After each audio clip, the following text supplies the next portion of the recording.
Hey everybody, Marcus Crawford here with the Idaho Quadcopter channel. Hey, I do something a little different once in a while, get away from drones just a little bit, and I like to do RC cars once in a while. So a company called Pulumo got a hold of me and offered to send me an RC car, so I took them up on it, and let's just do a little review. Let me show you what it is. It is the KF11 RC car. And it's sold on Amazon.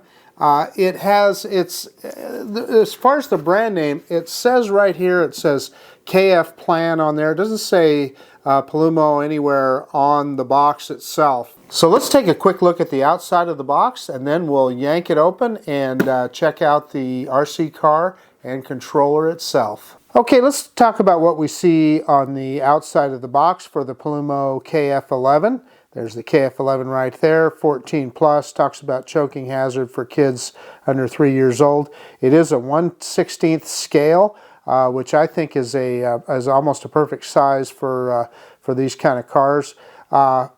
So KFPlan, it shows a brand name up there. I'm not sure what that means. It is a Pulumo. Down here in the corner, it's talking about RTR, and that means that it's ready to run right out of the box. So on this side, it talks about all the metal pieces in the car, bearings, axles, half shafts, main axle, etc., and then half shafts at the rear, and metal CV joints on there. On this side, it talks about the waterproof rating on it. It says IPX6. Now, I would say that, yeah, it's probably okay to splash it through a puddle or something. I certainly would not put this thing underwater anywhere. And it talks about the 2.4 gigahertz radio system. Then on this side, it is talking about the modularized battery, which I think is great, easy to install and change out. And again, it's talking more about the metal drive shafts. It says separate metal oil dampener when it's talking about the shocks. So by that, I assume it means those are oil-filled shocks. It says 36 kilometers an hour. I doubt that this thing is that fast, but it should be plenty quick. And then ball bearings. And talks again about the fully covered chassis. So on the back side here, basically it gives you transmitter instructions. We'll go into this in more detail. It's saying playtime 15 minutes. In another area it said 25 minutes, so you know, I'm not exactly sure which one is accurate. I'd say though that even if it's just 15 minutes, that's pretty good. Hey, okay, now that we got the car out of the box, let's take a look at what we got. Let's get this controller out of the way for now. So there's the RC car itself. I think it's a pretty attractive design. I like how the body has, you don't have to put any decals on it. It's got everything on there already. So it's, like they say, ready to run. And then additionally, I really like this, you know, I don't know if you'd call it a roll bar or whatever it is, protector on the top. If you flip this guy over, you're not going to be scarring up the body. So let's pull the hitch pins off here and take a look at what's underneath. So there's the body, and it is attractive. And I wanted to point out that if you look underneath here, you can see how that roll bar or protector deal is on there. So you could actually replace that if you needed to, if it got scarred up too badly. Then there's the car itself, and again, it's running on oil-filled shocks. So you've got pretty good suspension travel there, attractive wheels, and you know, semi-pneumatic tires there. They're going to be able to take a beating pretty good. And there's a wheel nut there, so you can remove those wheels. I suppose you could replace them if you wanted to, if you had a different design that you liked better. But then let me flip it around the other way. I definitely want to show you the modular battery. So this is pretty slick in my opinion. So you turn these around, these two switches, whatever you want to call them, around. Then you got a couple grab handles here, and the battery pulls right out. And there you can see how the battery, where the battery power attachment is. And it just, to put it back in there, you just slide it down in, and then you just turn these back to the lock position, and you're good to go, and that battery's in there solid and tight. So I mean, you know, that's a consideration if you've got some younger kids, preteens, or younger kids that are replacing the batteries. So let's take a look at the bottom real quick. Pretty smooth bottom, not a lot to see there, but that's good in the sense that there's not a lot of stuff there that's going to get torn up. We got that wishbone suspension front and rear, pretty darn cool. And then the on-off switch is right here. You just push that button to turn it on, turn it off. The battery's completely dead right now, so we're going to have to charge it. I was hoping I'd be able to show you the headlights, but I can't. But I can't wait to see those LED lights lit up. But let's see if I can get this in a position where you can see some of the suspension components. Right there, it does have CV joints, metal CV joints, and metal drive shafts. I suppose if you took this apart, you'd see the metal drive shaft down the middle, and there is I'm sure it's a brushed motor in there. And then the same thing on the back here. You can see the CV joints there on each end, and the metal half shafts. So, and again the oil-filled shocks. Okay, so let's take a look at the controller here. You got an on-off switch. You have a steering reverse switch. In other words, that's going to reverse whether it turns right or left with the steering control here. And this is steering trim, and what that does is it adjusts the wheels so that it steers straight. So you can adjust that trim to make it go straight and true. This one right here will adjust the steering angle. In other words, you can adjust the angle of the steering, how far these wheels turn each way if you don't want it to turn too quickly. And then you have a high and low switch here. And then on the controller itself, obviously this controls your steering, forward, and then brake, and then twice that direction is going to reverse. And then it does run on AA batteries. So let's see if we can get this off here. Yep, looks like 3 AA batteries, and that's going to power this guy. So then accessories. I'm not going to take all this stuff out of the bag, but this is the charger. So you'd plug the USB-A end into a standard 2 amp charger, and then this end goes into the battery. They give you a wheel wrench there for taking the wheels on and off, and I see they also give you an extra set of hitch pins in the kit, so that's pretty handy. Okay, a word about the manual here. They're saying 14 plus as far as the age group for this guy, and it talks a little bit about the product down there.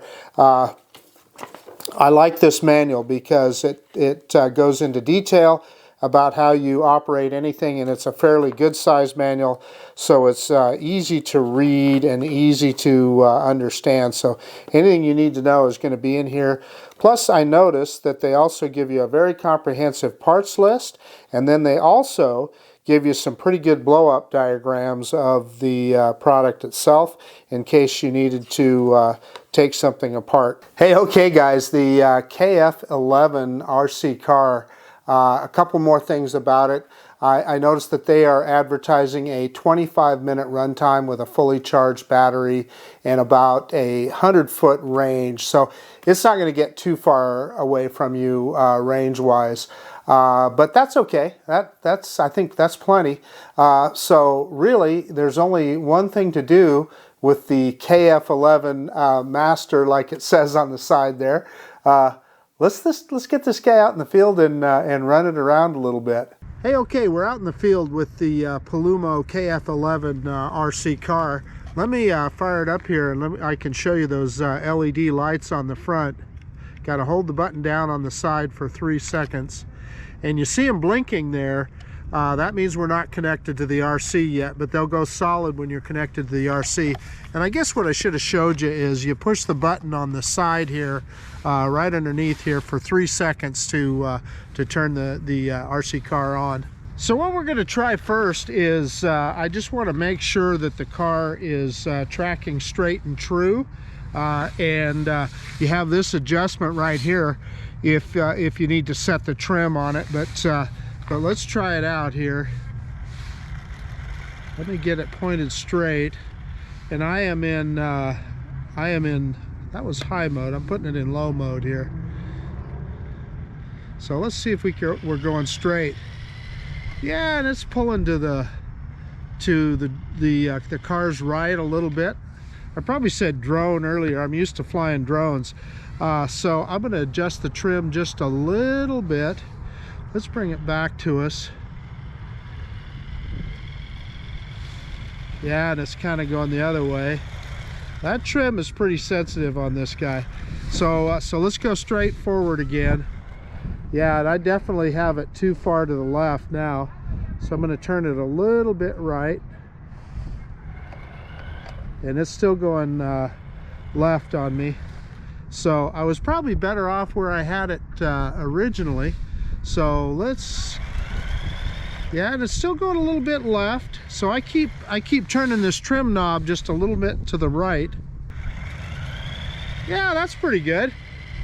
It's probably a little bit to the right, but that's the best we're gonna do. And I've got the steering angle set pretty tight on it. Now this is low mode that you're watching here. So you can see it, I can turn a pretty tight corner with it. Let's just run it around here close by so you can see it. And I am not the expert RC car guy, that's for sure.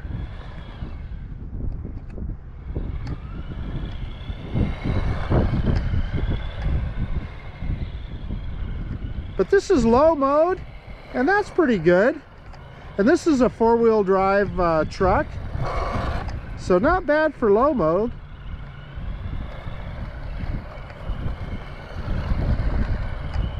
And look at that tight turning radius on it. So I'm going to flip it into high mode here, and let's see what we can do. Okay, this is high mode, full throttle. Oh, that makes a big difference. Look at that, that's huge. And it's got good brakes, I'll tell you that. Oh, that high mode is fun.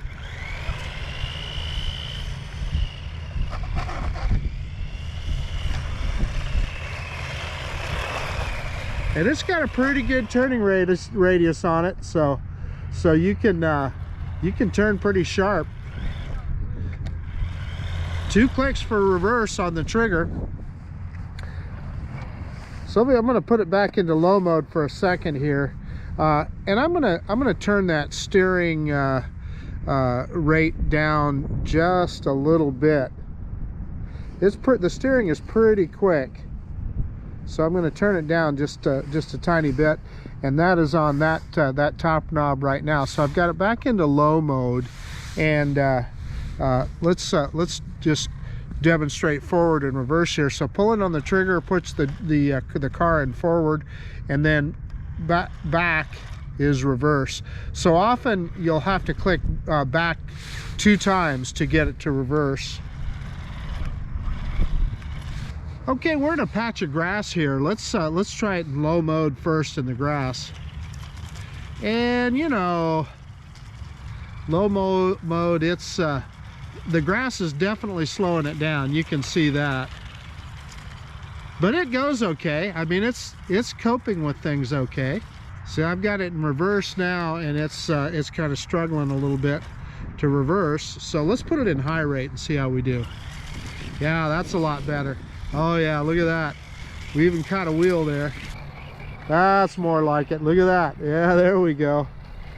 Just about rolled it right over that. Yeah, high rate is going to be where you're going to want to be in the grass for sure.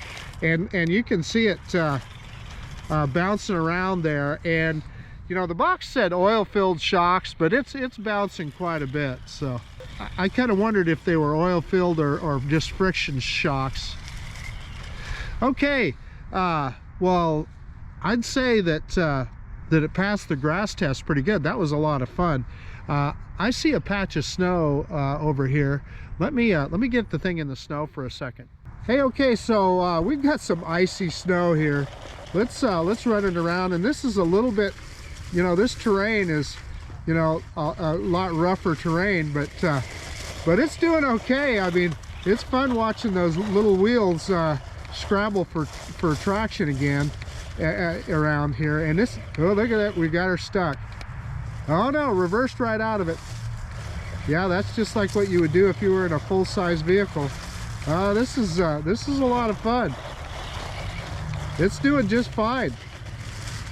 Let's get it out there a ways.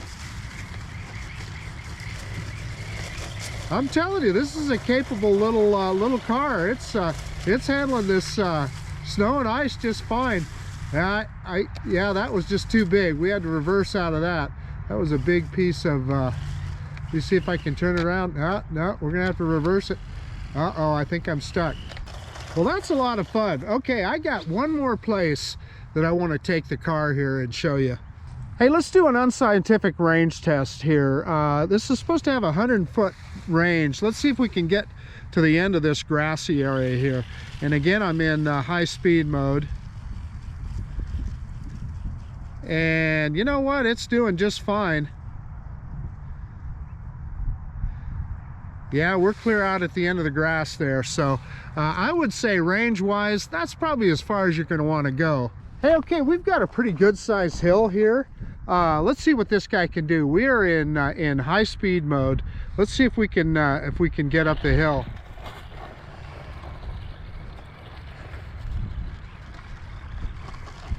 Hey, and it's handling it no problem. Whoop, there we rolled it. Okay, let's see if we can get the car back going again here. That was more operator error than anything else. And look, turning around, heading up the hill.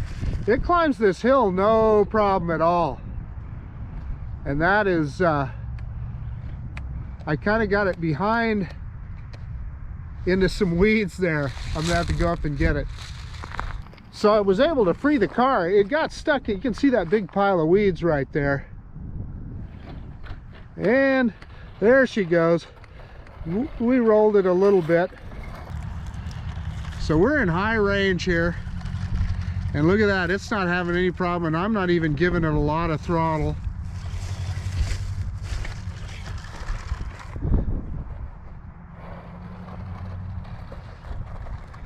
Let's see if we can go straight up the mountain here.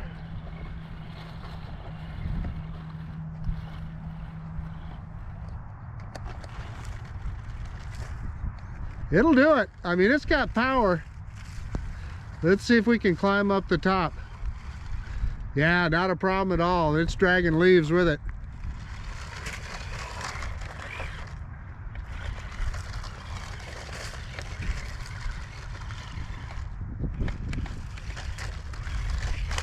Yeah.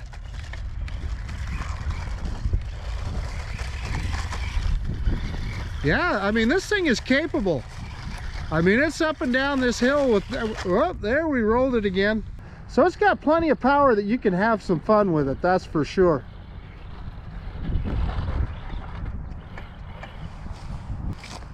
What you're seeing here is a lot of operator error.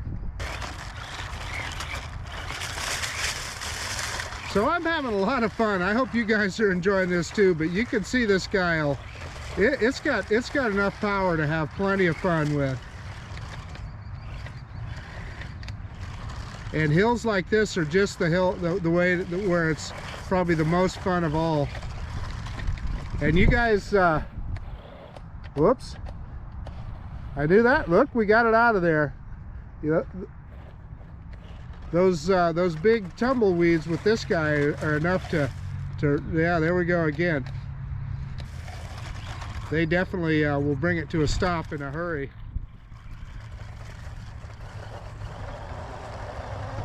There, we're stuck. Let's reverse it out just a little and try it again. Reverse, try it again. There we go.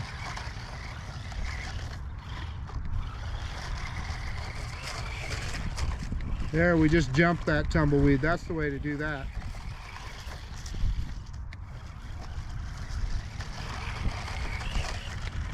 This guy will take a licking and keep on ticking, that's for sure. This is nothing but fun, guys. Okay, we've got a gravel area here. Let's try it out in this gravel. And there's a little jump there. We got these little piles that we can do some jumps over. Little piles of gravel. And I've got the steering rate up pretty high. Oh, there we got lucky there, I'll tell you. That wasn't skill, that was luck.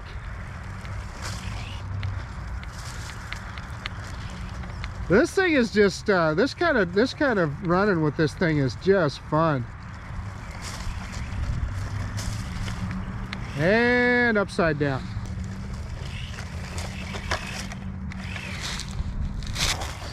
So it'll definitely do some donuts and so forth too, especially in this gravel. What a capable little car. And it makes short work of those piles of leaves. Hey, I got one more thing I want to try with the KF11 before we put it away. I think there's a pretty good snow jump over here. Hey, okay, let's, this is some icy piled up snow from when they cleared the parking lot here. Let's see if we can hit it and jump over the top of it. And it did it. I truthfully am kind of surprised. I wonder if we can come back the other way. Let's see if we can do that in a steeper portion here. Wow, that is cool. Look at that. We got it right on top of the bank there.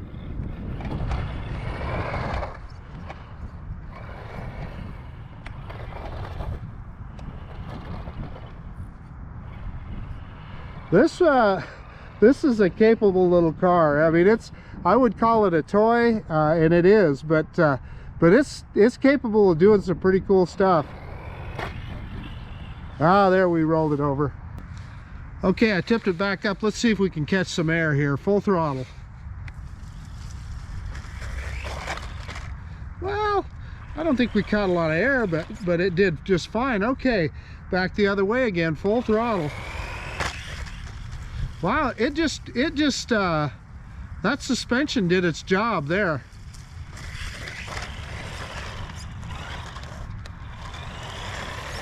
Okay, let's hit it one more time. Man, it just flies right over it like it's not there. Let's try this spot right here. Yeah, I was kind of afraid of that. You probably didn't see that on camera. It kind of came to a stop. Okay, I've got another spot here. I want to see if I can really get some air with it. Full throttle. There, it did it.